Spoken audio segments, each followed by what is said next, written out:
Alors, quelques autres points que vous avez évoqués. L'un d'entre vous a demandé est-ce que nous avons une offre de produits, je vais le formuler de manière plus agressive, suffisamment propre.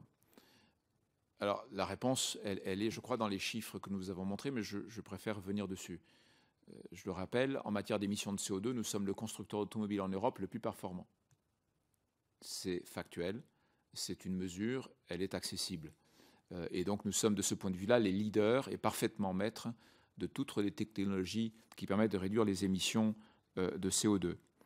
C'est un point très important. Nous avons des véhicules 3 litres 100 qui sont des Blue HDI, notamment sur la Peugeot 208 qui va être vendue dès cette année. Nous avons des véhicules essence PureTech qui sont au meilleur niveau de performance. Nous avons de l'hybride diesel. Nous avons 4 véhicules électriques en vente. Nous avons donc l'ensemble des 4 technologies de base que nous jugeons utiles, avec les développements que je vous ai signalés, chaîne de traction électrique et plug-in hybride rechargeable essence, qui arriveront à l'horizon 2019-2020. Donc je pense que nous sommes correctement outillés pour faire face à l'ensemble des demandes des sociétés dans lesquelles nous opérons. Alors vous m'avez posé la question, est-ce que tout ce qui se fait sur le diesel a un impact sur l'engagement d'1 million de véhicules fabriqués en France? Je suis obligé de vous répondre que potentiellement oui. Et par le mécanisme suivant, dès l'instant que nous acceptons l'idée que l'opinion publique puisse être convaincue du caractère nocif d'un diesel moderne, je ne parle pas des diesels anciens, mais des diesels modernes, évidemment, nous avons un impact immédiat sur le mix, et le mix diesel de nos ventes est en train de baisser. Or, vous savez que nous sommes reconnus, alors, à juste titre, devrais-je ajouter, nous sommes reconnus comme des hyper spécialistes du moteur diesel, et nous sommes effectivement parmi les plus performants. Donc, dès l'instant qu'on fait croire à l'opinion publique que le diesel est une mauvaise technologie, que le diesel moderne est une mauvaise technologie, ça impacte évidemment PSA, puisque PSA est reconnu comme étant l'hyper spécialiste de cette technologie.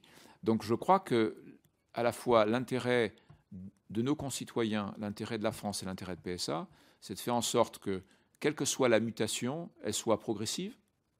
Vous avez notre engagement sur le fait que nous saurons nous adapter aux mutations, nous sommes là pour ça. Nous avons déjà démontré que nous étions capables de nous adapter dans le passé, nous continuerons de nous adapter. Mais évidemment, tout mouvement brutal dans la perception qu'a l'opinion de l'intérêt de telle ou telle technologie peut avoir des conséquences brutales sur l'industrie, ce qui évidemment ni votre souhait ni mon souhait.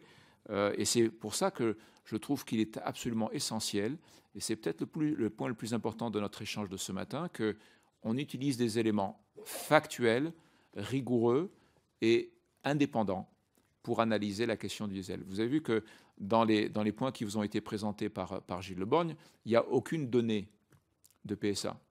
Quand on vous montre l'équivalence de l'essence et du diesel au niveau des normes Euro 6, ce n'est pas nos documents, c'est la réglementation qui l'impose. Donc le fait que la réglementation ait amené le diesel et l'essence à des niveaux d'émissions petits et similaires, c'est le résultat du respect de la réglementation qui est active depuis septembre 2014. Le fait que pour atteindre 95 grammes de CO2 en 2020, tel que cela nous est demandé par l'Union européenne, il y ait une utilisation massive du diesel par tout le monde, par PSA, par notre concurrent français, par nos principaux concurrents allemands, c'est bien la démonstration que tout le monde est arrivé à la conclusion que c'était un outil fantastique pour réduire les émissions de CO2.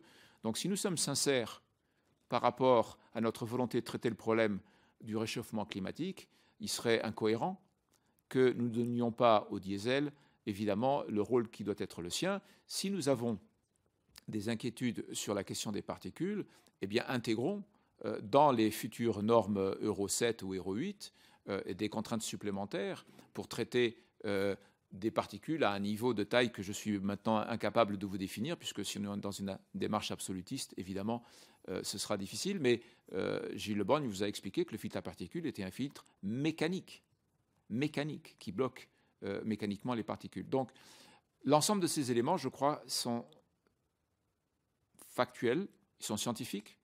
Comme je ne vous demande pas de nous croire sur facture, puisque par définition nous sommes biaisés, puisque nous sommes un constructeur automobile, je vous demande et je vous offre la possibilité de mettre totale transparence de nos résultats de mesure, de nos résultats d'essai, et de nos spécifications pour que un groupe de scientifiques indépendants puisse utiliser les mêmes données que les nôtres et porter un jugement là-dessus. Comme je vous l'ai dit, notre volonté stratégique, c'est d'être un apporteur de solutions et pas un poseur de problèmes.